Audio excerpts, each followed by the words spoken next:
Hello friends, எல்லாருக்கும் வணக்கம். CBT அப்படின்னு சொல்லக்கூடிய மத்திய அறக்காவலர் குழு வருங்கால வைப்பு நிதி அப்படின்னு சொல்லக்கூடிய இபிஎஃப்ஓவில் ஒரு சில முக்கியமான மாற்றங்களை கொண்டு வந்திருக்கிறாங்க. மத்திய அறக்காவலர் குழு இபிஎஃப்ஓவில் கொண்டு வந்திருக்கிற இந்த மாற்றங்கள் இபிஎஃப் உறுப்பினர்களுக்கு எந்த வகையில் பயனளிக்க போகுது அப்படிங்கிற முழுமையான விவரங்களை தெரிஞ்சுக்கிறதுக்கு முன்னாடி நம்மளோட சேனலை மறக்காமல் சப்ஸ்கிரைப் பண்ணிவிட்டு கூடவே வர்ற பெல் ஐக்கானையும் கிளிக் பண்ணி வச்சுங்க. அப்போ தான் நம்ம போடுற லேட்டஸ்டான அப்டேட் எல்லாத்தையும் நீங்கள் ஈஸியாக தெரிஞ்சுக்க முடியும்.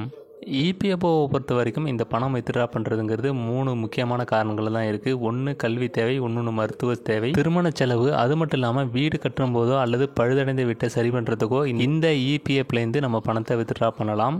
இபிஎஃப்ஓவில் இப்படி இருக்கக்கூடிய இந்த விஷயத்தில் தான் ஒரு சில முக்கியமான மாற்றங்களை கொண்டு வந்திருக்கிறாங்க.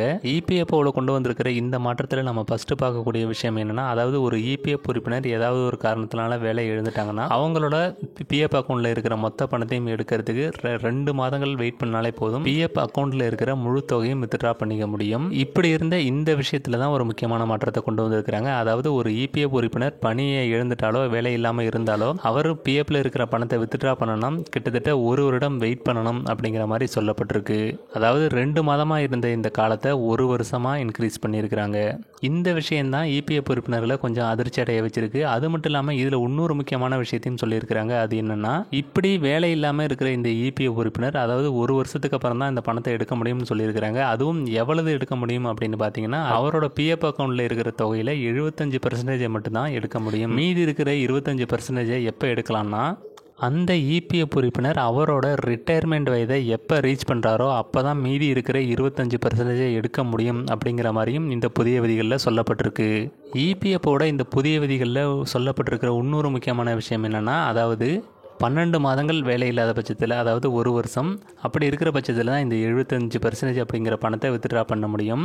12 மாதங்கள் கழித்து அவர் இந்த 75% பணத்தை வித்ட்ரா பண்ணியிருப்பார். மீதி நமக்கு அந்த 25% அப்படிங்கிறது நம்ம அக்கௌண்ட்லேயே பெண்டிங்கில் இருக்கும். இப்படி இருக்கிற இந்த காலகட்டத்தில் அவர் மறுபடியும் இன்னொரு வேலையில் சேர்றாருன்னா அவர் இபிஎஃப் அக்கௌண்ட்டில் இருக்கக்கூடிய அந்த பிஎஃப் தொகைக்கு வட்டி விகிதம் அப்படிங்கிறது கன்ஃபார்மாக கிடைக்கும் அப்படின்னு சொல்லப்பட்டிருக்கு. இபிஎஃப்ஓ இந்த 25% ஏன் பிடிச்சு வச்சிருக்கிறோம் அப்படிங்கிற காரணத்தையும் சொல்லியிருக்கிறாங்க. அதாவது அவங்களோட வயதான காலத்தில் அவங்களுக்கு இது ஒரு நிதி பாதுகாப்பை ஏற்படுத்தும். அதுவும் இல்லாமல் அவங்களுக்கு இந்த 25%க்கு தொடர்ந்து வட்டி விகிதம் கிடைக்கும் அப்படிங்கிறதையும் குறிப்பிட்டு சொல்லியிருக்கிறாங்க.